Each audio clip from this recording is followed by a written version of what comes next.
बारे में। दोस्तों 1600 तक लोगों को लगता था कि पृथ्वी सिर्फ हमारे लिए बनी है और बाकी के ग्रह उसकी परिक्रमा करते हैं, लेकिन दोस्तों ऐसा नहीं था। दोस्तों गैलीलियो के टेलीस्कोप के खोज के पश्चात हमें पता चला कि हमारी पृथ्वी सूर्य की परिक्रमा करती है और बाकी के अन्य ग्रह भी सूर्य की परिक्रमा करते हैं। तो चलिए दोस्तों बात करते हैं हमारे सौरमंडल के बारे में। शुरुआत करते हैं सूर्य से। सूर्य हमारे सौरमंडल का सबसे बड़ा पिंड है। दोस्तों यह पृथ्वी से 109 गुना अधिक बड़ा है।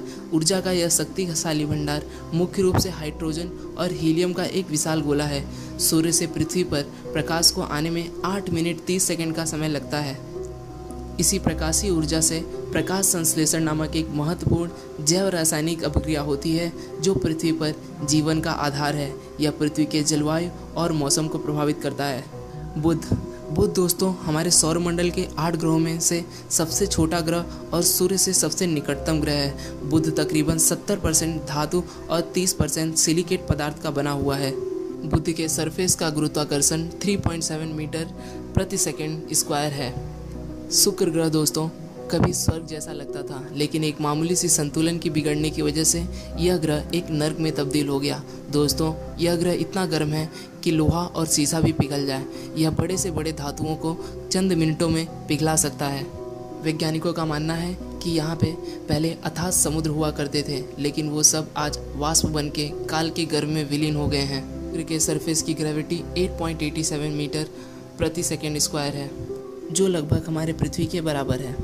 पृथ्वी दोस्तों यह वही जगह है जहाँ पे हम रहते हैं और हमारे साथ लाखों प्रजातियाँ रहती हैं, और साथ ही साथ दोस्तों यह ब्रह्मांड का एकमात्र वह स्थान है जहाँ जीवन का अस्तित्व पाया गया है।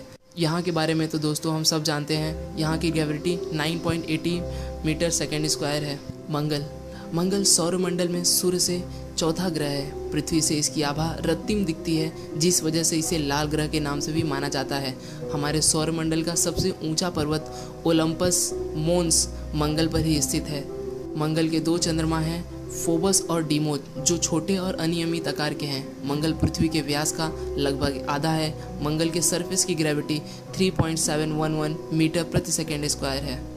दोस्तों यह थे हमारे 4 ठोस ग्रह जो ठोस के रूप में हैं। इसके बाद दोस्तों हम बात करेंगे कुछ गैस दानव ग्रहों के बारे में। पहला गैस दानव ग्रह है बृहस्पति। बृहस्पति सूर्य से 5वां और सौरमंडल का सबसे बड़ा ग्रह है। बृहस्पति अनेकों संस्कृतियों की पौराणिक कथाओं और धार्मिक विश्वासों के साथ जुड़ा हुआ था। रोमन सभ्यता ने अपने देवता जुपिटर के नाम से इसका नाम रखा था। बृहस्पति के कम से कम 64 चंद्रमा हैं। इनमें वो 4 सबसे बड़ा चंद्रमा भी शामिल है, जिसे गैलीलियन चंद्रमा कहा जाता है, जिसे सन 1610 में पहली बार गैलीलियो गैलीली द्वारा खोजा गया था। गैनीमीड सबसे बड़ा चंद्रमा है, जिसका व्यास बुध ग्रह से भी ज़्यादा है। शनि, जिसे दोस्तों हम सैटर्न के नाम से भी जानते हैं, सूर्य से यह 6ठा ग्रह है तथा बृहस्पति के बाद सौरमंडल का सबसे बड़ा ग्रह है। शनि के कम से कम 62 चंद्रमा हैं, उनमें से 13 के औपचारिक नाम हैं। शनि के बगल में कुछ कण और कुछ बर्फ के एस्ट्रॉइड आज से करोड़ों साल से उसका चक्कर लगा रहे हैं। यह दोस्तों एक टुकड़ा हमारे एक चांद के बराबर है। यूरेनस, जिसे दोस्तों हम हिंदी में अरुण कहते हैं, यह दोस्तों हमारे सौरमंडल में सूर्य से 7वां ग्रह है। व्यास के आधार पर यह सौरमंडल का तीसरा और द्रव्यमान के आधार पर यह चौथा बड़ा ग्रह है। 13 मार्च 1981 में विलियम हर्सन नाम के एक व्यक्ति ने इसकी खोज की थी। अरुण दूरबीन द्वारा पाए जाने वाला यह पहला ग्रह था, जिसे दोस्तों हम नेपच्यून के नाम से भी जानते हैं। नेपच्यून हमारे सौरमंडल से सूर्य का 8वां ग्रह है और हमारे सौरमंडल का सबसे बाहरी ग्रह है। नेपच्यून दोस्तों पहला ऐसा ग्रह था जिसकी अस्तित्व की भविष्यवाणी उसे बिना कभी देखे ही गणित के अध्ययन से की गई थी, जिसे फिर उस आधार पर खोजा गया।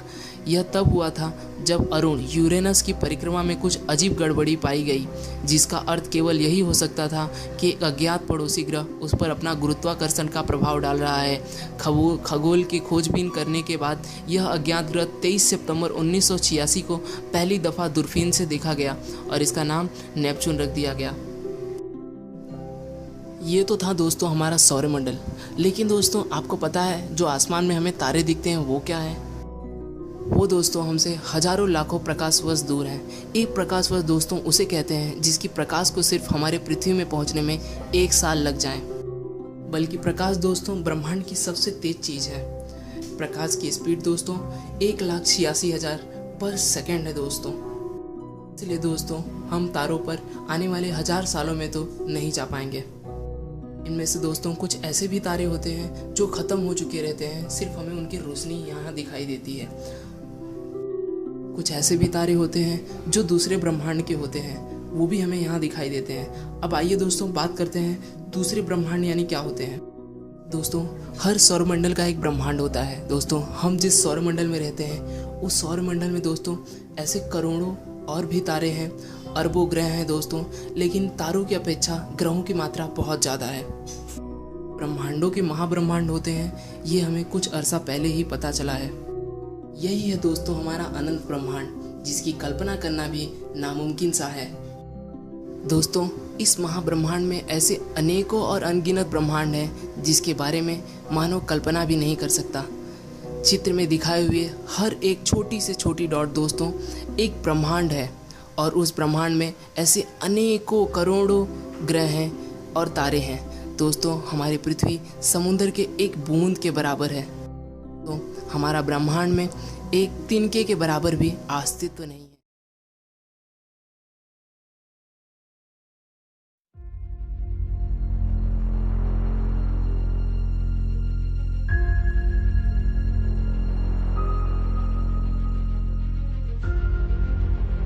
We are built to go to the moon.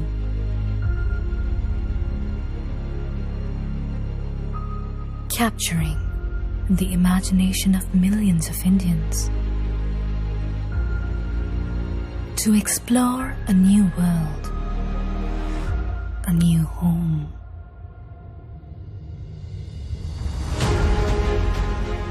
Chandrayaan-2 is a 3-in-1 mission of ISRO. Born at the U.R. Rao Satellite Center in Bengaluru. In addition to me, the orbiter, are my other 2 family members, Alanda, Vikram, and a rover, Pragyan.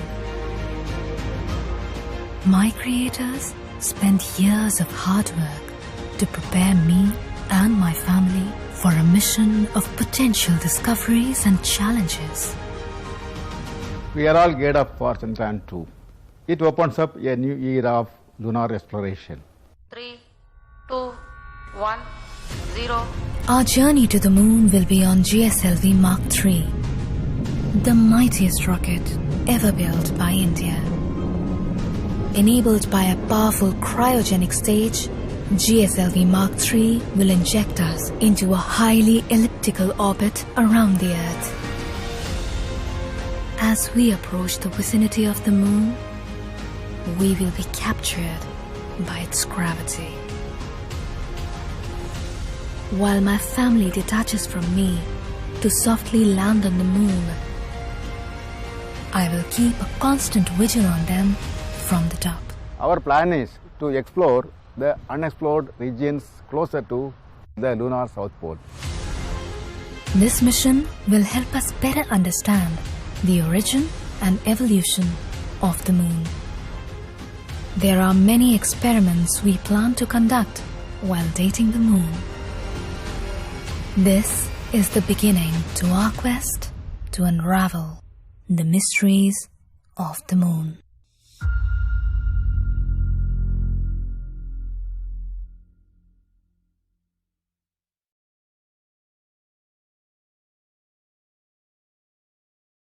साढ़े 4 अरब साल पहले gravity के प्रभाव से एक बड़ा घूमता हुआ बादल अंतरिक्ष में सिकुड़ने लगा।